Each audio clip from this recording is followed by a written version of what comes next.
ವೀಕ್ಷಕರೇ, ಶುಭೋದಯ. ನಕ್ಷತ್ರ ನಾಡಿ ವಿಶೇಷ ನೇರ ಪ್ರಸಾರ ಕಾರ್ಯಕ್ರಮಕ್ಕೆ ತಮ್ಮೆಲ್ಲರಿಗೂ ಪ್ರೀತಿಯ ಸ್ವಾಗತ. ನಾನು ಕಾವ್ಯ ವಿಶ್ವಕರ್ಮ. ಎಂದಿನಂತೆ ಈ ವಿಶೇಷ ಕಾರ್ಯಕ್ರಮದಲ್ಲಿ ನಮ್ಮೊಟ್ಟಿಗಿದ್ದಾರೆ ಮಾಸ್ಟರ್ ಪಂಡಿತ ದಿನೇಶ್ ಗುರುಜಿಯವರು. ಅವರನ್ನ ಕಾರ್ಯಕ್ರಮಕ್ಕೆ ಬರಮಾಡಿಕೊಳ್ತಾ ಕಾರ್ಯಕ್ರಮವನ್ನು ಶುರು ಮಾಡ್ತಾ ಹೋಗೋಣ. ಗುರುಗಳೇ ನಮಸ್ತೆ. ಕಾರ್ಯಕ್ರಮಕ್ಕೆ ಆತ್ಮೀಯವಾದ ಸ್ವಾಗತ, ಸುಸ್ವಾಗತ. ಓಂ ಶ್ರೀ ಗುರುಭ್ಯೋ ನಮಃ. ಓಂ ಗ್ರಾಂ ಗ್ರೀಂ ಗ್ರೌಂ ಸಹ ಗುರುವೇ ನಮಃ. ಓಂ ನಮೋ ಭಗವತೆ ವಾಸುದೇವಾಯ. ಓಂ ನಮೋ ನಾರಾಯಣಾಯ. ನಮಸ್ಕಾರ ವೀಕ್ಷಕರೇ, ಕಾರ್ಯಕ್ರಮಕ್ಕೆ ಗುರುಗಳನ್ನ ಬರಮಾಡಿಕೊಂಡಿದ್ದಾಯ್ತು. ಇದೀಗ ನಿಮ್ಮ ಕೆಲಸ ಸ್ಕ್ರೀನ್ ಮೇಲೆ ಕಾಣಿಸ್ತಾ ಇರುವಂತಹ ನಂಬರ್ಗೆ ಕರೆ ಮಾಡಬಹುದಾಗಿದೆ, ಮಾತನಾಡಬಹುದಾಗಿದೆ. ನಿಮ್ಮ ಯಾವುದೇ ಸಮಸ್ಯೆಗಳಿರ್ಬೋದು, ಎಂತಹದ್ದೇ ಸಮಸ್ಯೆಗಳಿರ್ಬೋದು, ಯಾವುದೇ ಕ್ಷೇತ್ರದಲ್ಲಿ ಇರತಕ್ಕಂಥ ಸಮಸ್ಯೆಗಳಿಗೂ ಕೂಡ ಪರಿಹಾರ ಅಂದ್ರೆ ಅದು ನಕ್ಷತ್ರ ನಾಡಿ ವಿಶೇಷ ನೇರ ಪ್ರಸಾರ ಕಾರ್ಯಕ್ರಮ. ಈ ಕಾರ್ಯಕ್ರಮದ ಮೂಲಕ ನೀವು ಜ್ಯೋತಿಷ್ಯವನ್ನ ಕೂಡ ಕಲಿಯಬಹುದಾಗಿದೆ. ಜೂನ್ 8ನೇ ತಾರೀಕಿನಿಂದ 113ನೆಯ ಜ್ಯೋತಿಷ್ಯ ಆನ್ಲೈನ್ ತರಗತಿಗಳು ಕೂಡ ಆರಂಭವಾಗ್ತಾ ಇದೆ. ಈ ತರಗತಿಗೆ ನೀವು ಕೂಡ ಜಾಯಿನ್ ಆಗಬಹುದು. ಜ್ಯೋತಿಷ್ಯ ಶಾಸ್ತ್ರವನ್ನ ಕೂಡ ಕಲಿಯಬಹುದಾಗಿದೆ. ಅದರ ಜೊತೆಗೆ ಇದೇ ಮೇ 30ನೇ ತಾರೀಕು ಶನಿವಾರ ಸಂಜೆ 7:30ಕ್ಕೆ ನಿಮ್ಗೆಲ್ಲರಿಗೂ ಕೂಡ ಒಂದು ಸುವರ್ಣಾವಕಾಶ, ಅಂದ್ರೆ ಉಚಿತವಾದಂತಹ ಜ್ಯೋತಿಷ್ಯ ಆನ್ಲೈನ್ ಕಾರ್ಯಾಗಾರ ಕೂಡ ಇರುವಂತದ್ದು. ಈ ಆನ್ಲೈನ್ ಕಾರ್ಯಾಗಾರಕ್ಕೆ ನೀವು ಕೂಡ ಜಾಯಿನ್ ಆಗಬಹುದು. ಜ್ಯೋತಿಷ್ಯದ ಬಗ್ಗೆ ಸಂಪೂರ್ಣವಾದಂತಹ ಮಾಹಿತಿಯನ್ನ ಪಡೆದುಕೊಂಡು ಆನಂತರ ಜ್ಯೋತಿಷ್ಯ ಕೋರ್ಸ್ಗಳನ್ನ ಕೂಡ ನೀವು ತೆಗೆದುಕೊಳ್ಬಹುದಾಗಿದೆ. ಜ್ಯೋತಿಷ್ಯ ಕಲಿತು ತಮ್ಮ ಜೀವನವನ್ನ ಕೂಡ ರೂಪಿಸ್ಕೊಳ್ಬಹುದಾಗಿದೆ. ಇವತ್ತಿನ ಸಂಚಿಕೆಯಲ್ಲಿ ಗುರು ಗೋಚರ ಫಲದಿಂದ ತುಲಾ ರಾಶಿ, ತುಲಾ ಲಗ್ನಕ್ಕೆ ಯಾವೆಲ್ಲ ಪರಿಣಾಮಗಳು, ಯಾವೆಲ್ಲ ಶುಭ ಫಲಗಳು ದೊರೆಯುತ್ತೆ ಅನ್ನೋದರ ಬಗ್ಗೆ ಗುರುಜಿಯವರು ಮಾಹಿತಿಯನ್ನ ನೀಡ್ತಾ ಹೋಗ್ತಾರೆ. ಗುರುಗಳೇ, ಓಕೆ, ನಾವು ಇಷ್ಟು ದಿವಸ ಒಂದು 6 ರಾಶಿ 6 ಲಗ್ನಗಳ ಬಗ್ಗೆ ಮಾತಾಡಿದೀವಿ. ಹೌದು. ತುಲಾ ಲಗ್ನ, ತುಲಾ ರಾಶಿ. ಗುರುಗ್ರಹ ಮಿಥುನ ರಾಶಿಯಿಂದ ಕರ್ಕಾಟಕ ರಾಶಿಗೆ ಪ್ರವೇಶ ಆಗಿರ್ತಕ್ಕಂಥದ್ದು. ಅತ್ಯಂತ ಬೃಹದಾಗಿರ್ತಕ್ಕಂಥ ಒಂದು ಗ್ರಹ. ರಾಶಿ, ಯಾವ್ಯಾವ ರಾಶಿ ಮೇಲೆ ಇರ್ತಕ್ಕಂಥದ್ದು ಅದು ಡೇಟಾ ಮೇಲೆ ವರ್ಕ್ ಆಗ್ತಕ್ಕಂಥದ್ದು. ಡೇಟಾ ಮೇಲೆ ವರ್ಕ್ ಆಗುತ್ತೆ. ಅಂದರೆ ನಮ್ಮ ಡೇಟಾ ಮೇಲೆ ವರ್ಕ್ ಆಗುತ್ತೆ. ನಮ್ಮ ಡೇಟಾ ಅಂತಂದ್ರೆ ಏನು? Date of birth, time of birth, place of birth, data ನಮ್ಮದು.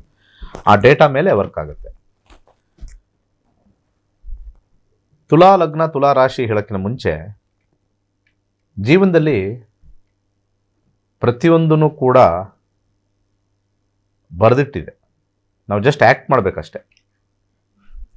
ಇಲ್ಲಿ ಯಾರೂ ಶ್ರೇಷ್ಠರಲ್ಲ, ಯಾರೂ ಶ್ರೇಷ್ಠ ಇಲ್ಲದೆ ಇರತಕ್ಕಂಥ ವ್ಯಕ್ತಿಗಳಲ್ಲ. ಇದು ತಲೆಯಲ್ಲಿ ಇಟ್ಕೊಳ್ಳಿ ಎಲ್ಲರೂ.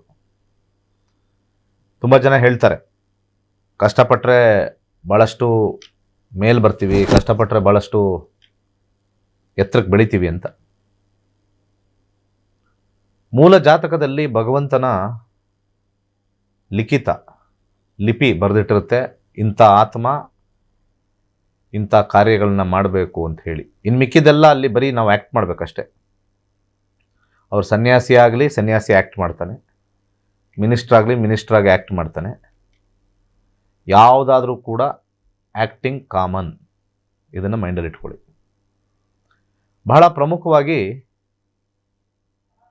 ಒಬ್ಬ ಮನುಷ್ಯ ಯಾವುದೇ ವಿಚಾರ ಇರ್ಬೋದು, ಅವನು ಸಾಫ್ಟ್ವೇರ್ ಅಂತಂತಂದರೆ ಆ ಸಾಫ್ಟ್ವೇರಲ್ಲಿ ಅಷ್ಟೇ ಲಿಮಿಟೇಷನ್. ನೀವು ಒಂದು ಸಾಫ್ಟ್ವೇರಲ್ಲಿ ಬೆಸ್ಟ್ ಪರ್ಸನ್ ಆಗಿರಿ. ಡಿಕೋಡ್ ಮಾಡೋಕ್ಕೋ, ಕ್ರಿಯೇಟ್ ಮಾಡೋಕ್ಕೋ, ಕಾಂಟೆಂಟ್ ಕ್ರಿಯೇಟ್ ಮಾಡೋಕ್ಕೋ, ಪ್ರಾಡಕ್ಟ್ ಡೆವಲಪ್ಮೆಂಟಲ್ಲೋ, ಯು ಬಿ ಎನಿ ಒನ್. ನಿಮ್ಮ ತಂದೆ ತಾಯಿ ಗೊತ್ತಿರುತ್ತೆ, ಓ ನನ್ನ ಮಗ ಅಂತೂ ಸಖತ್ ಬ್ರಿಲಿಯಂಟು ಅಂತ, ಅವನಿಗೊಂದು ಅವಕಾಶ ಸಿಗ್ತಾ ಇಲ್ಲ ಅಂತ. ಅದು ಜಾತಕದಲ್ಲಿ ಬರೆದಿಟ್ಟಿರುತ್ತೆ. ಅವನಿಗೆ ಬುದ್ಧಿ ಕೊಟ್ಟಿರುತ್ತೆ. ಅವಕಾಶಗಳು ಬೇರೆ, ಬುದ್ಧಿ ಬೇರೆ, ಅವಕಾಶಗಳು ಬೇರೆ. ಬುದ್ಧಿಯಿಂದ ಅವಕಾಶಗಳು ಅಂತಕ್ಕಂಥ ಒಂದು ವಿಚಾರ ನಮ್ಮ ರೂಲ್. ಇದು ಸಿಸ್ಟಮ್. ಇದು ಒಂದು ದೇಶದ ಕಾನೂನು, ಮತ್ತೊಂದು ದೇಶದ ಕಾನೂನು. ಯಾವಾಗಲೂ ಕೂಡ ಆ ಕಾನೂನು ಏನು ಹೇಳುತ್ತೋ ಹಂಗೆ ಇರಬೇಕು. ನೀವು ಏನಾರು ಆಗಿರಿ ಅದು ಕಾನೂನು ಪ್ರಕಾರ ನಡೀರಿ ಅಂತಾರಷ್ಟೆ. ಒಂದು ದೊಡ್ಡ ಕಾರ್ ತೊಗೊಂಬಂದು, ಸ್ಪೀಡಾಗಿರೋ ಕಾರ್ ತೊಗೊಂಬಂದು ಲಕ್ಷಾಂತರ ರೂಪಾಯಿ ನಾನು ಗೌರ್ಮೆಂಟ್ಗೆ ತೆರಿಗೆ ಕಟ್ಟಿದ್ದೀನಿ ಆ ಕಾರಿಂದ, ನಾನೆಲ್ಲೂ ಸ್ಟಾಪ್ ಮಾಡಲ್ಲ, ಸಿಗ್ನಲ್ ಬಂದರೂ ಸ್ಟಾಪ್ ಮಾಡಲ್ಲ, ಯಾಕಂದ್ರೆ ದುಡ್ಡು ಬೇಜಾನ್ ಕೊಟ್ಟಿದ್ದೀನಿ ಅಂತ ಹೇಳಿ ಸಿಗ್ನಲ್ ಜಂಪ್ ಆಗಿ ಮಾಡ್ಕೊಂಡು ಹೋದರೆ 1-2 ಸತಿ 3 ಸತಿ ವಾರ್ನಿಂಗ್ ಕೊಟ್ಟು ಫೈನ್ ಹಾಕ್ತಾರೆ. ಆಮೇಲೆ ಗಾಡಿನೇ ಸೀಸ್ ಮಾಡ್ತಾರೆ. ಆ ದೇಶದ ನೆಲದ ಕಾನೂನು ಹಂಗಿರುತ್ತೆ. ನೀನು ಏನಾರು ಕೊಟ್ಟಿರ್ಬೋದಪ್ಪ ಕೋಟಿಗಟ್ಟಲೆ, ಅದು ಕಾನೂನು. ಅದು ಹಾಗೆ ಭಗವಂತನ ಸರ್ಕಾರದಲ್ಲಿ ನಿನಗೆ ಬುದ್ಧಿ ಕೊಡ್ತೀನಿ, ನಿನ್ನ ಕರ್ಮದ ಮೇಲೆ ಅವಕಾಶಗಳು ಸಿಗುತ್ತೆ. ಅರ್ಥ ಮಾಡ್ಕೊಳ್ಳಿ. ನಿನಗೆ ಬುದ್ಧಿ ಕೊಡ್ತೀನಿ, ನಿನ್ನ ಕರ್ಮದ ಮೇಲೆ ಜಾತಕದಲ್ಲಿ ಅವಕಾಶಗಳು ತೋರಿಸ್ತೀನಿ. ಅದಕ್ಕೆ ಜಾತಕದಲ್ಲಿರ್ತಕ್ಕಂಥ ಮನೆಗಳು ಭಾಳ ಇಂಪಾರ್ಟೆಂಟ್ ಆಗುತ್ತೆ. ಒಂದೊಂದು ಗ್ರಹ ಹೇಳ್ಕೊಂಡು ಕೂತ್ಕೊಂಡ್ರೆ ಆಗಲ್ಲ. ಶುಕ್ರ ಅಲ್ಲಿದ್ದರೆ ಏನು ಮಾಡ್ತಾನೆ, ಇಲ್ಲಿದ್ದರೆ ಏನು ಮಾಡ್ತಾನೆ, ಎಲ್ಲಿದ್ದರೆ ಓವರ್ ಆಲ್ ಎಲ್ಲ ಚೆನ್ನಾಗಿರ್ಬೇಕು. ಶುಕ್ರ ಒಬ್ಬನೇ ಒಂದು ಕಡೆ ಕೂತ್ಕೊಂಡು ಇದು ಲೈಫ್ ಲಾಂಗ್ ನಿಮ್ಗೆ ದುಡ್ಡು ಕೊಟ್ಟಂಗಿದ್ರೆ, ವಿಜಯ ಮಲ್ಯ ಜಾತಕದಲ್ಲಿ ಏನಾಯಿತು ಮತ್ತೆ? ಅವನಲ್ಲಿ ಶುಕ್ರನ್ ನೋಡ್ಕೊಂಡು ಕೂತಿದ್ರ, ಒಂದ್ಸತಿ ಮೇಲೆ ಹೋದ, ಒಂದ್ಸತಿ ಕೆಳಗೆ ಬಂದ, ಮತ್ತೆ ಮೇಲೆ ಹೋದ, ಕೆಳಗೆ ಬಂದ, ಮತ್ತೆ ಎಲ್ಲೋ ಹೋದ. ಇಷ್ಟೇ. ಪ್ರಜ್ವಲ್ ಜಾತಕ ಏನಾಯ್ತು? ಒಂದು ದೊಡ್ಡ ಮಿನಿಸ್ಟರ್ ಆದ್ರು, ಆಮೇಲೆ ಯಾವ್ದ್ರಲ್ಲೋ ಸಿಗಾಕೊಂಡ್ರು, ಮತ್ತೆ ಹೋದ್ರು, ಅಲ್ಲಿ ಕೂತ್ಕೊಂಡ್ರು.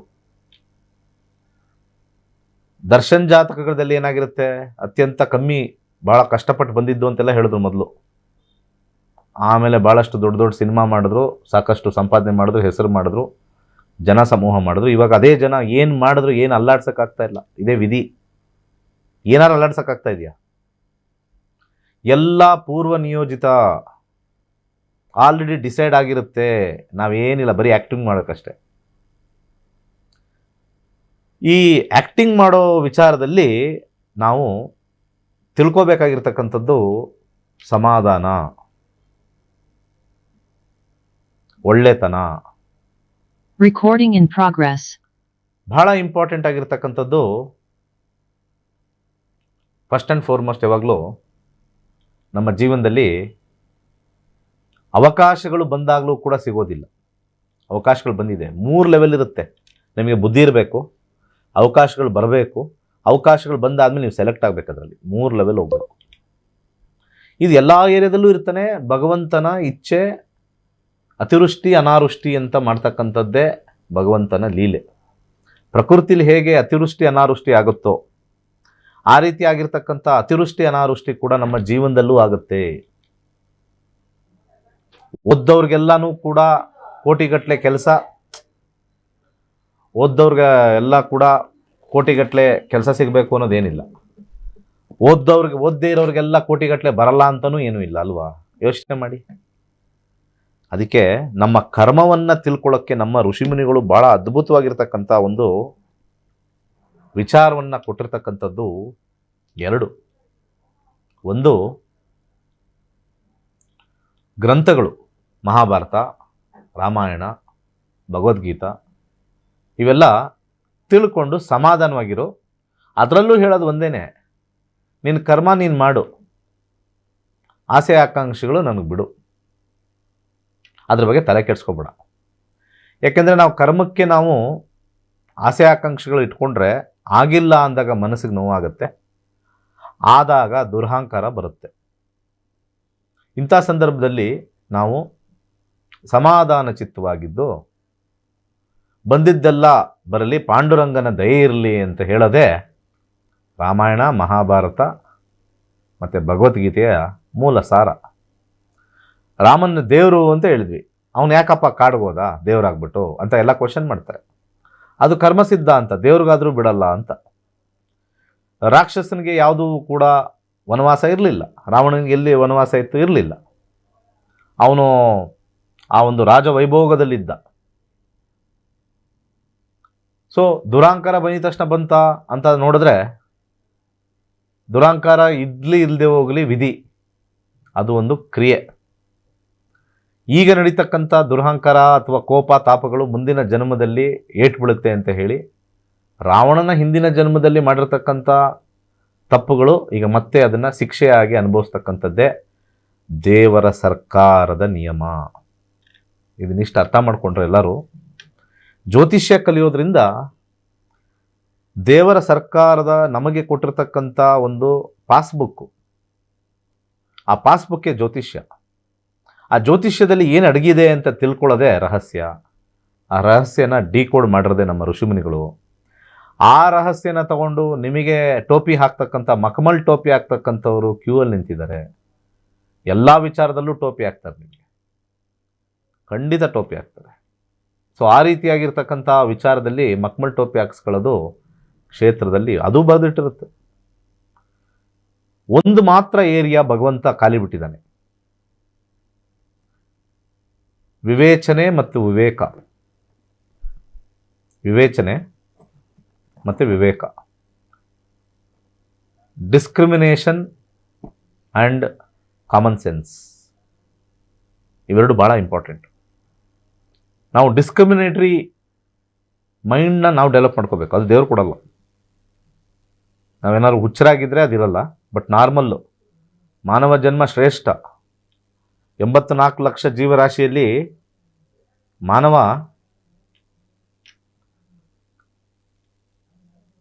ಒಂದು ಹುಟ್ಟೇ ಶ್ರೇಷ್ಠ. ಅದರಲ್ಲಿ ಬುದ್ಧಿ ಇರೋದು 2ನೇ ಶ್ರೇಷ್ಠ.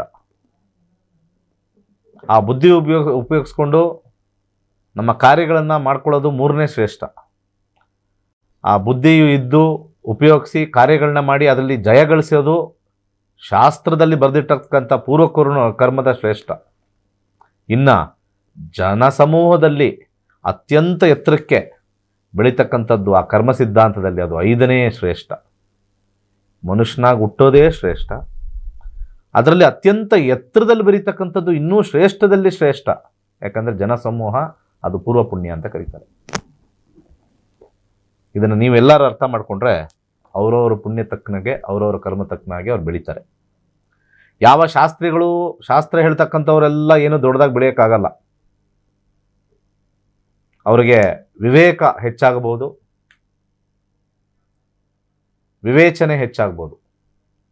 ಅಷ್ಟು ಬಿಟ್ಟರೆ ಇನ್ನು ನಾವು ಶಾಸ್ತ್ರ ಹೇಳ್ತಾ ಇದ್ವಿ, ನಾವು ದೇವಸ್ಥಾನ ಪೂಜೆ ಮಾಡ್ತಾ ಇದ್ದೀವಿ, ನಾವು ಅರ್ಚಕರು, ನಾವು ಅಸ್ಟ್ರಾಲಜರ್ಸು ಅಂದಿದ ತಕ್ಷಣ ನಮಗೇನು ಪಾಕೆಟಲ್ಲಿ ದೇವರೇನು ಬಂದು ಕೂತ್ಕೊಳ್ಳಲ್ಲ ನಮ್ಮ ಜೊತೆ. ನಮ್ಮಲ್ಲಿ ಯಾವ ಶಕ್ತಿನೂ ಇಲ್ಲ. ಇದನ್ನೆಲ್ಲ ಉಪಯೋಗಿಸಿ ಜನ ಮರಳೋ ಜಾತ್ರೆ ಮರಳೋ ಅಂತ ಹೇಳಿ ಇಲ್ಲಿಗೆ ಬಂದ್ವಿ, ಪವಾಡ ಆಯಿತು, ಇಲ್ಲಿ ಬಂದಿದ್ದಾಗ ಹಿಂಗಾಯಿತು, ನೀರು ಹಾಕೊಂಡ್ವಿ, ಅದಾಯಿತು ಇದಾಯಿತು ಅನ್ನೋದೆಲ್ಲ ತಾತ್ಕಾಲಿಕ. ಟೈಮ್ ಬಂದಿತ್ತು, ಅಲ್ಲಿ ಹೋದ್ರೆ ಅಲ್ಲಾಯಿತು ಅಷ್ಟೇ.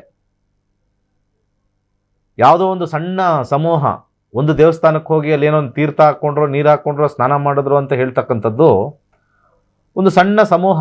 ಏನೊಂದು 2,000-3,000 ಜನ ಹೋಗಿ ಅಲ್ಲಿ ನನಗೆ ಅದರಲ್ಲಿ ಒಂದು 30% ಹೇಳ್ತಾರೆ ನನಗಾಯ್ತು ಅಂತ. ಇನ್ನು 70% ಎಲ್ಲರೂ ಕೇಳಬೇಕು.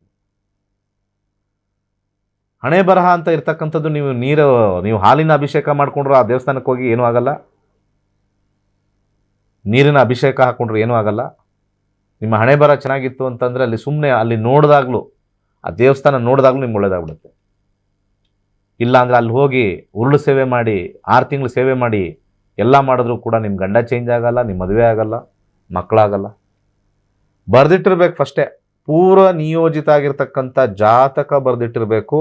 ಅದನ್ನು ತಿಳ್ಕೋಬೇಕು ಅಂದರೆ ಜೂನ್ 8ನೇ ತಾರೀಕು ನಮ್ಮ 113ನೇ ಬ್ಯಾಚ್ ಇರುತ್ತೆ. ನನ್ನ ಕರ್ಮ ಜನಗಳಿಗೆ ತಮ್ಮ ಕರ್ಮವನ್ನು ತಿಳಿಸ್ತಕ್ಕಂಥದ್ದು ನನ್ನ ಕರ್ಮ. ಅದೇ ನಿನ್ನ ವೃತ್ತಿ ಅಂತ ಹೇಳಿರ್ತಕ್ಕಂಥದ್ದು ನನ್ನ ಕರ್ಮ. ನಿನ್ನ ಕರ್ಮ ಒಂದಷ್ಟು ಜನಕ್ಕೆ ಹೇಳ್ಕೊಡ್ತಾನೇ ಇರಬೇಕು. ಸರಿಯಾದದನ್ನು ಹೇಳ್ಕೊಡ್ಬೇಕು. ಏನೋ ಕಾಟಾಚಾರಕ್ಕೆ ಹೇಳ್ಕೊಡೋದಲ್ಲ, ಅದು ಕೆಟ್ಟ ಕರ್ಮ. ಸರಿಯಾಗಿ ಹೇಳ್ಕೊಟ್ಟಿಲ್ಲ ಅಂದ್ರೂ ಕೂಡ ಕೆಟ್ಟ ಕರ್ಮ.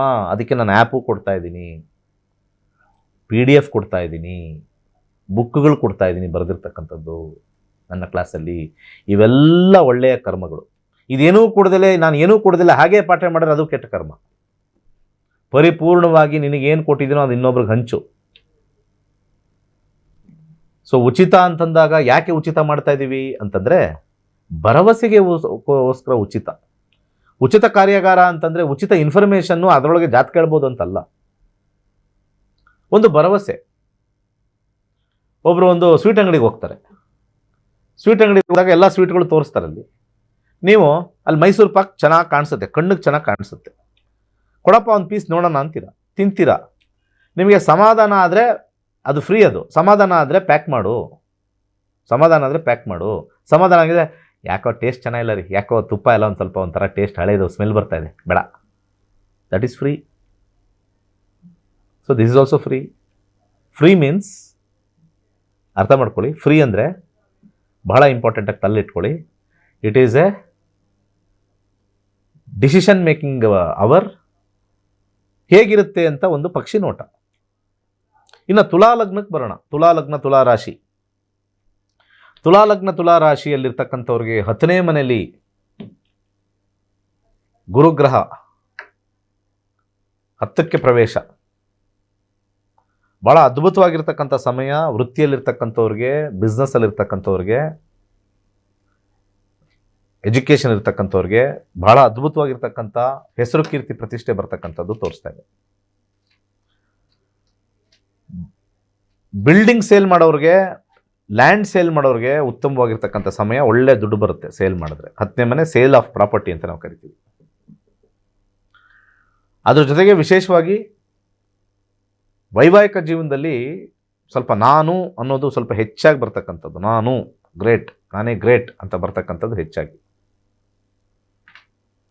ಬಹಳ ಇಂಪಾರ್ಟೆಂಟ್ ಆಗಿರ್ತಕ್ಕಂಥದ್ದು, ಹೊಸ ಸಂಬಂಧ ಬಂದಾಗ ಈ ಪ್ರತಿಷ್ಠೆಯಿಂದ ಕಟ್ಟಾಗ್ತಕ್ಕಂಥ ಚಾನ್ಸಸ್ ಇದೆಲ್ಲ ಬರೆದಿಟ್ಟಿರ್ತಕ್ಕಂಥ, ಹಿಂಗೆ ಆಗಬೇಕು, ಹಿಂಗೆ ಮನಸ್ತಾಪ ಆಗಬೇಕು, ಹಿಂಗೆ ಆಗಬೇಕು ಅಂತ ಎಲ್ಲ ವಿಚಾರದಲ್ಲೂ ಭಗವಂತ ಟೆಸ್ಟ್ ಮಾಡೋದೇನು ಅಂದರೆ, ಆಲ್ ಸಿಚುಯೇಷನ್ ಇವನು ಸಮಾಧಾನವಾಗಿ ಸ್ಟ್ರೈಟ್ ಆಗಿದ್ದಾನ, ಅವನಿಗೆ ಕೊಟ್ಟು ನೋಡ್ತೀನಿ ಹೆಂಗಿರ್ತಾನೆ, ಕೊಡದಲ್ಲೇ ನೋಡ್ತೀನಿ ಹೆಂಗಿರ್ತಾನೆ. ಅಷ್ಟೇ ಇದು ಜೀವನದ ಜೋಕಾಲಿ. ಅವ್ರದ್ರಿ ಇದು, ನಾವೇನು ಹೇಳಂಗಿಲ್ಲ ರೀ. ಅವ್ರ ಸರ್ಕಾರ ಇದು, ದೇವರ ಸರ್ಕಾರ ಇದು. ನಾವು ನೀವು ಏನು ಹೇಳೋಕ್ಕೆ? ದೇವರ ಸರ್ಕಾರದಲ್ಲಿ ಒಂದು ಪುಸ್ತಕ ಸಿಕ್ಕಿದೆ ನಮಗೆ, ಅವ್ನು ಏನು ನಡೆಸ್ತಾನೆ ನಮಗೆ ಅಂತ ಒಂದು ಪುಸ್ತಕ ಸಿಕ್ಕಿದೆ. ಆ ಪುಸ್ತಕನೇ ಜ್ಯೋತಿಷ್ಯ. ಅರ್ಥ ಮಾಡ್ಕೊಳ್ಳಿ ಎಲ್ಲರೂ. ಸುಮ್ಮನೆ ಜ್ಯೋತಿಷ್ಯನ ಬೈಯೋದು, ಜ್ಯೋತಿಷಿಗಳು ಹೇಳೋರನ್ನ ಬೈಯೋದು, ಅಂಕಾಲಿಳಿಯೋದು, ಕಮೆಂಟ್ಗಳು ಹಾಕೋದು ಕೆಟ್ಟದಾಗಿ, ಅವೆಲ್ಲ ಏನಕ್ಕೆ ಸುಮ್ಮನೆ? ಭಗವಂತ ನಿಮಗೊಂದು ಬರ್ದು ಕಳಿಸಿರ್ತಾನೆ, ನನಗೊಂದು ಬರ್ದು ಕಳಿಸಿ, ಇನ್ನೊಬ್ರಿಗೆ ಬರ್ದು ಕಳಿಸಿ, ಇಲ್ಲಿ ಆ್ಯಂಕರ್ಗೂ ಒಂದು ಬರ್ದು ಕಳಿಸಿರ್ತಾನೆ, ಇದೇ ನಿನಗೆ ಮಾಡ್ಕೊ ಅಂತ ಅಷ್ಟೇ ಬರ್ದು ಕೊಟ್ಟಿರ್ತಾನೆ ಬುಕ್ಕಲ್ಲಿ. ಅದೇ ಬುಕ್ಕು, ಅದನ್ನು ಮ್ಯಾನ್ಯುಯಲ್ ಅಂತ ಕರೀತಾರೆ. ಒಂದು ಟಿ ವಿ ನಿಮ್ಮ ಮನೆಗೆ ತಂದಾಗ ಒಂದು ಬುಕ್ ಬರ್ತದೆ, ಆ ಬುಕ್ಕಲ್ಲಿ ಏನಿರುತ್ತೋ ಅದೇ ಅದು ತೋರಿಸೋದು. ಸರ್ ಅದೊಂದು ಯಾವುದೋ ಟಿ ವಿ ನೋಡಿದೆ, ಅದ್ಯಾವುದೋ ಬರ್ತಾಯಿತ್ತು, ಇಲ್ಲಿ ಬರ್ತಾ ಇಲ್ವೋ? ಇಲ್ಲ, ಈ ಟಿ ವಿಗೆ ಇಷ್ಟೇ, ಈ ಟಿ ವಿಲಿ ಇಷ್ಟೇ ಮ್ಯಾನ್ಯಲ್ ಇರೋದು. ಅದೇ ಥರ ಏನು ಬರುತ್ತೋ ಅದೇ. ತುಲಾ ಲಗ್ನದವರಿಗೆ, ತುಲಾ ರಾಶಿಯವರಿಗೆ ಈ ಗುರು ಪ್ರವೇಶ, ಈ ಒಂದು ಗೋಚಾರದಿಂದ ವೈವಾಹಿಕ ಜೀವನದಲ್ಲಿ ಅಸಮಾಧಾನ ಹೆಚ್ಚಾಗಿ ಮಾಡುತ್ತೆ. ನಾನು ನನ್ನದು ಅಂತಕ್ಕಂಥ ಒಂದು ಪರ್ಯಾಯ ಕಲ್ಪಿತ ಆಗುತ್ತೆ. ಇದನ್ನು ತಲೆಲಿಟ್ಕೊಳ್ಳಿ. ಆರೋಗ್ಯದಲ್ಲಿ ಸ್ವಲ್ಪ ದೀರ್ಘಕಾಲದ ಅನಾರೋಗ್ಯ, ಯಾಕಂದರೆ ಭಾಳ ಇಂಪಾರ್ಟೆಂಟ್ ಆಗಿರ್ತಕ್ಕಂಥದ್ದು ಅನಾರೋಗ್ಯದಲ್ಲಿ ದೀರ್ಘಕಾಲದ ಅನಾರೋಗ್ಯ. 10ನೇ ಮನೆ ಸ್ವಲ್ಪ ದೀರ್ಘಕಾಲದ ಕೊಡುತ್ತೆ. 10ನೇ ಮನೆ ಇರ್ತಕ್ಕಂಥ ಗುರುಗೆ ಏನಾದ್ರು ಒಂದು ಪರಿಹಾರ ಮಾಡಬೇಕು ಅಂತಂದರೆ, ಒಂದು ಹಳದಿ ಕಲರ್ ಕರ್ಚೀಫ್ನ ನಿಮ್ಮ ಬಳಿ ಇಟ್ಕೊಳ್ಳಿ. ಗುರುವಾರ ದಿವಸ ಒಂದು 3 ತಿಂಗಳು ಇಟ್ಕೊಳ್ಳಿ ಸಾಕು, ಹೆಚ್ಚಿಗೆ ಬೇಡ. ಆ ಗುರುಬಲ ಸ್ವಲ್ಪ ನಿಮಗೆ ಜಾಸ್ತಿ ಆಗುತ್ತೆ. 10ನೇ ಮನೆ ಇರೋ ಆಕ್ಟಿವೇಶನ್. ಒಂದು ಯೆಲ್ಲೋ ಕಲರ್ ಕರ್ಚೀಫ್ ಇಟ್ಕೊಳ್ಳಿ ಸಾಕು, ಇನ್ನೇನು ಬೇಡ. ಇದೇ ಶನಿವಾರ ನಮ್ಮ ಮತ್ತೊಂದು ಉಚಿತ ತರಗತಿ ಇದೆ. ಯಾರ್ಯಾರು ಟಿ ವಿ ನೋಡ್ತಾ ಇದ್ದೀರಾ, ವಾಹಿನಿ ನೋಡ್ತಾ ಇದ್ದೀರಾ, ನಿಮ್ಮ ಜೀವನದ ಪುಸ್ತಕ ತಿಳ್ಕೊಬೇಕಾದ್ರೆ, ನನ್ನ ಜೀವನದಲ್ಲಿ ನನ್ನ ಪುಸ್ತಕದಲ್ಲಿ ನಿಮ್ಗೆ ಗೊತ್ತಾಗಲ್ಲ, ಅದು ಬ್ಲೈಂಡ್. ನಾವೆಲ್ಲ ಮುಂದೆ ಏನಿದೆ ಅಂತ ಗೊತ್ತಿಲ್ಲ. ಅರ್ಥ ಆಯ್ತಾ? GPS ಇದ್ದಂಗೆ. ಯಾವ್ದಾದ್ರು ಊರಿಗೆ ಹೋಗ್ಬೇಕು ಅಂತಂದರೆ ನಾವು ಅಂದಾಜು ಹೋಗಿ ಎಕ್ಸ್ಪೀರಿಯನ್ಸ್ ಆಗಬೇಕು. ನಾವು ಒಂದು 10 ಸತಿ ಹೋಗಿ ಬಂದಿದ್ರೆ ಆ ರೂಟ್ ಗೊತ್ತು. ಜೀವನದಲ್ಲಿ ಹಂಗೆ ಇಲ್ವಲ್ಲ. ನಾವು ಈಗ ಯಾವುದೋ ಒಂದು ಬಿಸ್ನೆಸ್ ಮಾಡ್ತೀವಿ, ಆ ಬಿಸ್ನೆಸ್ಸಲ್ಲಿ ಲಾಸ್ ಆಗುತ್ತೆ, ಮತ್ತೆ ವಾಪಸ್ ಬಂದ್ಬಿಡೋಣ ಬಿಸ್ನೆಸ್ಸಿಂದ, ಮತ್ತೆ ನಮಗೆಲ್ಲ ತಪ್ಪು ಮಾಡಿರೋದ್ರೆಲ್ಲ ನೀಟಾಗಿ ಹೋಗ್ಬಿಡೋಣ. ಹಂಗೆ ಕೊಡಲ್ಲ ಚಾನ್ಸ್. ದೇವರ ಸರ್ಕಾರದಲ್ಲಿ ನಾವೆಲ್ಲ ಓದ್ಕೊಂಡು ಪರೀಕ್ಷೆ ಬರಿತೀವಿ. ಪರೀಕ್ಷೆ ಬರೆದಾದ್ಮೇಲೆ ಓದ್ಬೇಕು ನಾವು. ಇದು ಭಗವಂತನ ಇಚ್ಛೆ. ಬೇರೆದೆಲ್ಲ ಓದ್ಕೊಂಡು ನಾವು ಪರೀಕ್ಷೆ ಬರಿತೀವಿ, ಓದಿ ಏನು ತಿಳ್ಕೊಂಡು ಎಲ್ಲ ಆಮೇಲೆ ಪರೀಕ್ಷೆ ಬರಿತೀವಿ, ಇಂತಿಂದು ಬರ್ಬೋದು ಅಂತ. ಫಸ್ಟು ಪರೀಕ್ಷೆ ಇಡ್ತಾನೆ, ಆ ಪರೀಕ್ಷೆಯಿಂದ ಏನಾರು ಆದಮೇಲೆ ನೀನು ಕಲ್ತ್ಕೋ. From the exam you learn. After learning the exam is human's life, God's life ಬೇರೆ. ಎಕ್ಸಾಮ್ ಫಸ್ಟು, ಆಮೇಲೆ ಲರ್ನಿಂಗ್. ಇಷ್ಟು ತುಲಾ ಲಗ್ನ, ತುಲಾ ರಾಶಿಯ ವಿಚಾರ. ಸೊ ವೀಕ್ಷಕರೇ, ಗುರು ಗೋಚರ ಫಲದಿಂದ ತುಲಾ ರಾಶಿ, ತುಲಾ ಲಗ್ನಕ್ಕೆ ಯಾವೆಲ್ಲ ಪರಿಣಾಮಗಳು ಬೀರುತ್ತೆ, ಹಾಗೆ ಏನೆಲ್ಲ ಪರಿಹಾರಗಳನ್ನ ಮಾಡ್ಕೋಬೇಕು ಅನ್ನೋದರ ಬಗ್ಗೆ ಗುರುಜಿಯವರು ಮಾಹಿತಿಯನ್ನ ನೀಡಿದ್ರು. ಜೂನ್ 8ನೇ ತಾರೀಕಿನಿಂದ 113ನೆಯ ಬ್ಯಾಚ್ ಆರಂಭವಾಗ್ತಾ ಇದೆ. ಹಾಗೆ ಜ್ಯೋತಿಷ್ಯ ತರಗತಿಯಲ್ಲಿ ಏನೇನೆಲ್ಲ ಯಾವ ಮಾಹಿತಿಗಳನ್ನ ನೀಡಲಾಗುತ್ತೆ, ಯಾವ ಟಾಪಿಕ್ಸ್ಗಳ ಬಗ್ಗೆ ಕಲಿಸಿಕೊಡ್ಲಾಗುತ್ತೆ ಅನ್ನೋದರ ಕುರಿತಂತೆ ಒಂದು ವಿಟಿ ಇದೆ, ನೋಡ್ಕೊಂಡು ಬರೋಣ. ಎಲ್ಲರಿಗೂ ನಮಸ್ಕಾರ. ವೈಜ್ಞಾನಿಕ ತಂತ್ರಜ್ಞಾನವನ್ನು ಒಳಗೊಂಡಿರುವ ನಕ್ಷತ್ರ ನಾಡಿ ಜ್ಯೋತಿಷ್ಯ ತರಗತಿಗಳಿಗೆ ಸುಸ್ವಾಗತ. ಈ ತರಗತಿಗಳಲ್ಲಿ ಪಂಡಿತ್ ದಿನೇಶ್ ಗುರೂಜಿ ಅವರು ಕಲಿಸಿಕೊಡುವ ವಿಚಾರಗಳೆಂದರೆ, ನಮ್ಮ ಬ್ರಹ್ಮಾಂಡದ ಸೃಷ್ಟಿ, ವಿಷ್ಣುವಿನ ದಶಾವತಾರಗಳಲ್ಲಿ ವೈಜ್ಞಾನಿಕ ಆಧಾರ, 4 ಯುಗಗಳು, ಉತ್ತರ ಧ್ರುವದ ಪ್ರಾಮುಖ್ಯತೆ, ನಕ್ಷತ್ರಗಳು, ರಾಶಿಗಳು, ರಾಹು ಮತ್ತು ಕೇತು ಪುರಾಣ, ರಾಶಿ ಚಕ್ರದಲ್ಲಿ 27 ನಕ್ಷತ್ರಗಳ ಸ್ಥಾನ, ರಾಶಿ ಚಕ್ರದ ಡಿಗ್ರಿ ಲೆಕ್ಕಾಚಾರ, ನಕ್ಷತ್ರದ 108 ಪಾದಗಳು, ದಶಾ ಲೆಕ್ಕಾಚಾರ, ರಾಶಿ ಚಕ್ರದ ಗುಣಲಕ್ಷಣಗಳು, ಲಗ್ನದ ಪ್ರಾಮುಖ್ಯತೆ, ಲಗ್ನ ಲೆಕ್ಕಾಚಾರ, ದಿನಗಳಲ್ಲಿ ಲಗ್ನವನ್ನು ಕಂಡುಹಿಡಿಯುವ ಸರಳ ಲೆಕ್ಕಾಚಾರ, ಲಗ್ನದಿಂದ ವಿವಿಧ ಮನೆಗಳಲ್ಲಿನ ಗ್ರಹಗಳು, ನಕ್ಷತ್ರ ನಾಡಿ ತತ್ವಗಳು, ಗ್ರಹಾಧಿಪತಿ, ನಕ್ಷತ್ರಾಧಿಪತಿ, ಉಪ ನಕ್ಷತ್ರಾಧಿಪತಿ ಲೆಕ್ಕಾಚಾರ, ಪ್ರಶ್ನಾಶಾಸ್ತ್ರದ ಮುಖೇನ 249 ವಿಭಾಗಗಳ ಲೆಕ್ಕಾಚಾರ, ವಿಶ್ಲೇಷಣೆಯಲ್ಲಿ ದಶಾ, ಭುಕ್ತಿ, ಅಂತರ್ಭುಕ್ತಿಯ ಅರ್ಥ, ಜಾತಕದಲ್ಲಿ, ಶಿಕ್ಷಣದಲ್ಲಿ ಆಯ್ದುಕೊಳ್ಳಬಹುದಾದ ಕೋರ್ಸ್, ಪಡೆಯಬಹುದಾದ ಶೇಕಡವಾರು ಯಶಸ್ಸು, ಉದ್ಯೋಗ ಅಥವಾ ವ್ಯವಹಾರದಲ್ಲಿ ಕ್ಷೇತ್ರದ ಆಯ್ಕೆ, ವ್ಯವಹಾರದಲ್ಲಿ ಯಶಸ್ಸಿನ ಲೆಕ್ಕಾಚಾರ, ಮದುವೆ ವಿಚಾರದಲ್ಲಿ ಸಂಯೋಗಗಳು, ತೊಂದರೆಗಳು, ವಿಚ್ಛೇದನ, ಸಂತಾನದಲ್ಲಿ ತೊಂದರೆಗಳು, ವಿಳಂಬವಾಗುವುದು, ಆಸ್ತಿ ಅಥವಾ ವಾಹನ ಖರೀದಿಯಲ್ಲಿನ ಸಮಯವನ್ನು ತಿಳಿಯುವುದು, ಆರೋಗ್ಯ ವಿಚಾರಗಳಲ್ಲಿ ಶುಭ ಅಶುಭ ಸಮಯದ ಲೆಕ್ಕಾಚಾರ, ಆರೋಗ್ಯ ಸಮಸ್ಯೆಗಳು ಉಂಟಾಗುವ ಸಮಯ ಮುಂತಾದ ವಿಚಾರಗಳ 3 ಹಂತಗಳಲ್ಲಿ ಶುಭ ಅಶುಭ ಸಂಯೋಗಗಳ ವಿಭಜನೆ, ಪವರ್ ಪೊಸಿಷನ್, ಪುಷ್ಪಲ್ ಸಿದ್ಧಾಂತ, ಗೋಚಾರದ ವಿಶ್ಲೇಷಣೆ, ಆಯ್ದ ಸೆಲೆಬ್ರಿಟಿಗಳ ಜಾತಕಗಳ ವಿಶ್ಲೇಷಣೆ, ಪರಿಹಾರಗಳು, ರತ್ನಗಳು, ರುದ್ರಾಕ್ಷಿಗಳು, ಮಂತ್ರ, ಕಲರ್ ಥೆರಪಿ, ದಾನದ ಪರಿಕಲ್ಪನೆ, ಇನ್ನು ಅನೇಕ ವಿಚಾರಗಳ ಬಗ್ಗೆ ಅತ್ಯಂತ ಸರಳವಾಗಿ ಗುರೂಜಿಯವರು ತರಗತಿಯಲ್ಲಿ ಕಲಿಸಿಕೊಡುತ್ತಾರೆ.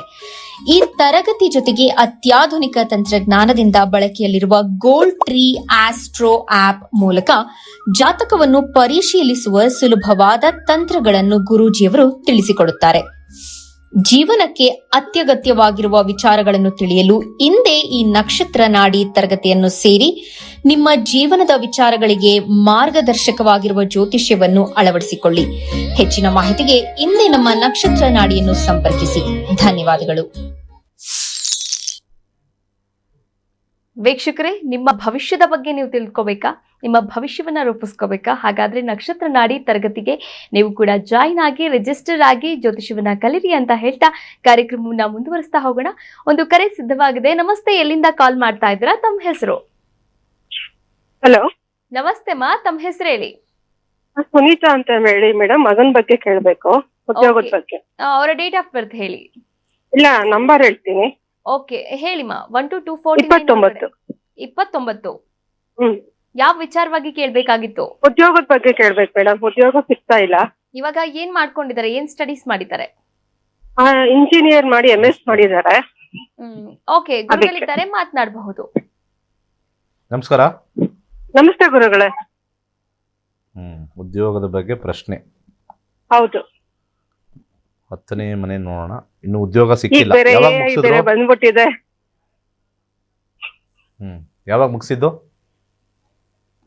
ಗುರುಗಳೇ? ಯಾವಾಗ ಮುಗಿಸಿದ್ದು ಕ್ಲಾಸು? ಇದು ಡಿಸೆಂಬರ್ ಅಲ್ಲಿ. 10ನೇ ಮನೆ ಏನು ಹೇಳ್ತಾ ಇದೆ ಅಂತಂದ್ರೆ, ಇಲ್ಲಿ ಮಂಗಳನಲ್ಲಿ ನನ್ನ ಸಜೆಷನ್, ಯಾವುದೇ ಊರು ಕೆಲಸ ಸಿಕ್ಕರೆ ಫಸ್ಟ್ ಹೋದ್ರೆ ಮಾತ್ರ ಇವರಿಗೆ ಬದಲಾವಣೆ ಬೇಗ ಆಗುತ್ತೆ, ಇಲ್ಲದೆ ಹೋದ್ರೆ ನಿಧಾನ. ಅರ್ಥ ಆಯ್ತಾ? ಯಾವುದೇ ಕೆಲಸ ಸಿಕ್ಕಿದ್ರೆ ಅದು ಮುಂಬೈ ಸಿಗ್ಲಿ, ಪುಣೆ ಸಿಗ್ಲಿ, ಎಲ್ಲಾರು ಸಿಗ್ಲಿ. 12ನೇ ಮನೆ ಆಸ್ಟ್ರೇಲಿಯಾದಲ್ಲಿ ಇದ್ದಾರೆ, ಮತ್ತೆ ಅಲ್ಲೇ ಇದ್ದಾರೆ. ಅಲ್ಲಿ ಕೆಲಸ ಸಿಗ್ಬೇಕಾ? ಬೇರೆ ಊರು. ಹೌದು ಸರಿ, ಹೌದು ಗುರುಗಳಲ್ಲೇ. ಹಾಗಿದ್ರೆ ನಂದು ಕ್ಯಾಲ್ಕುಲೇಷನ್ ಕರೆಕ್ಟ್ ಆಗಿದೆ. 12ನೇ ಮನೆ ಅಂದ್ರೆ ಬೇರೆ ಊರು, ಬೇರೆ ಊರಲ್ಲಿ ಇದ್ದಾರೆ ಈಗ ಸದ್ಯಕ್ಕೆ. ಓಕೆ, ಅದಾಯ್ತು. ಮಂಗಳ 11ನೇ ಮನೆ ತೋರಿಸ್ತಾ ಇದೆ ಅಂತಂದ್ರೆ, ಫಸ್ಟ್ ಮಂಗಳನಿಗೆ 12ನೇ ಮನೆ ತೋರಿಸ್ತಾ ಇದೆ ಅಂದಾಗ ತೊಗರಿ ಬೇಳೆ ಇಲ್ಲಿ ದಾನ ಮಾಡಿ ಒಂದು 3 ವಾರ, 4 ವಾರ ಮಾಡಿ. ಜ್ಯೋತಿಷ್ಯ ಕಲಿಯಕ್ಕೆ ಕೇಳಿ, ಬಹಳಷ್ಟು ದೋಷಗಳೆಲ್ಲ ಕ್ಲಿಯರ್ ಆಗುತ್ತೆ. ಯಂಗ್ಸ್ಟರ್ಸ್. ಹಾಗೆ ಇಲ್ಲಿ ಜಾಬ್ ಅಲ್ಲಿ ಬರ್ತಕ್ಕಂಥ ಒಂದು ದಶಾಭುಕ್ತಿಗಳಲ್ಲಿ ನೋಡೋಣ ಯಾವಾಗ ಜಾಬ್ ಸಿಗುತ್ತೆ ಅಂತ. ಮುಗಿಸಿ ಎಷ್ಟು ದಿವಸ ಆಯ್ತು ಅಂತ ಕೇಳಿದೆ, ಅವಾಗಲೇ ನನಗೆ ಕೇಳಿಸ್ಲಿಲ್ಲ. ಡಿಸೆಂಬರ್ 2026 19 ಏಪ್ರಿಲ್ಗೆ ರಾಹು ದಶ, ರಾಹು ಭುಕ್ತಿ ಮುಗಿದು ಗುರು ನಡೀತಾ ಇದೆ ಆಗಸ್ಟ್ವರೆಗೂ. ಗುರು ಹೇಗಿದೆ ಆಗಸ್ಟ್ವರೆಗೂ? ಅಂತರ್ಭುಕ್ತಿ 2, 8, 10 2, 8, 10 ಹಣವನ್ನು ಕೊಡ್ತಕ್ಕಂಥದ್ದು. ಓಕೆ, ಗುರು ಬರ್ತಕ್ಕಂಥದ್ದು 2026 19 ಏಪ್ರಿಲ್, ಮೇ 1, 8, 4, 10 ಗುರುವಿನ ಸಬ್ಲಾರ್ಡ್ ಆದಮೇಲೆ ಶನಿ ಆದಮೇಲೆ ವಿದೇಶದಲ್ಲಿ ಲಾಭ ಬುಧ 12, 11 2026 ಅಕ್ಟೋಬರಿಂದ 2027 ಡಿಸೆಂಬರ್ಗೆ ಕೆಲಸ ಸಿಗುತ್ತೆ. ಅಷ್ಟರೊಳಗಡೆ ಅಂದರೆ ಅಲ್ಲಿಂದ 1 ಇಯರ್ ಅಲ್ಲ, ಒಂದು 2027 ಫೆಬ್ರವರಿವರೆಗೆ ಸಿಗುತ್ತೆ. ಟೆನ್ಷನ್ ಇಲ್ಲ. ಇದೊಂದು ದಾನ ಮಾಡಿ, ಖಂಡಿತ ಸಕ್ಸಸ್ ಆಗುತ್ತೆ, ಯಾವುದೇ ರೀತಿ ತೊಂದರೆ ಇಲ್ಲ. ಒಂದು ಬ್ರೌನ್ ಕಲರ್ ಖರ್ಚೀಫ್ ಇಟ್ಕೊಳ್ಳೋಕೆ ಕೇಳಿ, ಒಳ್ಳೇದಾಗಲಿ. ಕಲಿಯೋಕ್ಕೆ ಕೇಳಿ, ಸ್ವಲ್ಪ delay ಆಗುತ್ತಷ್ಟೆ.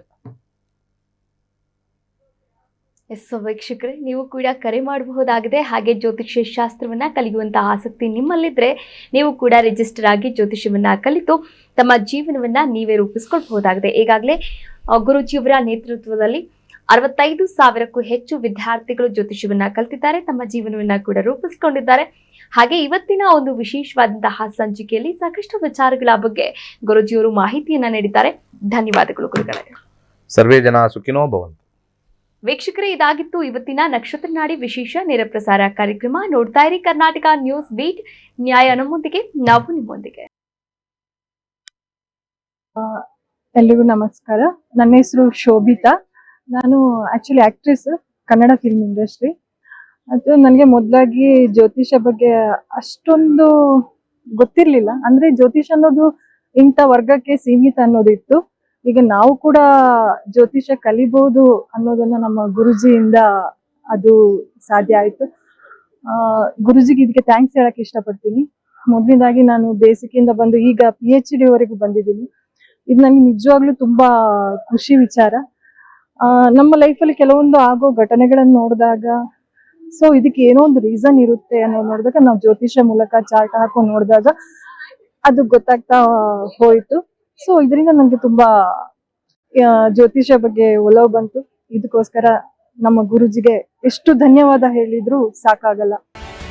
Karnataka news beet follow ಮಾಡಿ, ಸಬ್ಸ್ಕ್ರೈಬ್ ಮಾಡಿ.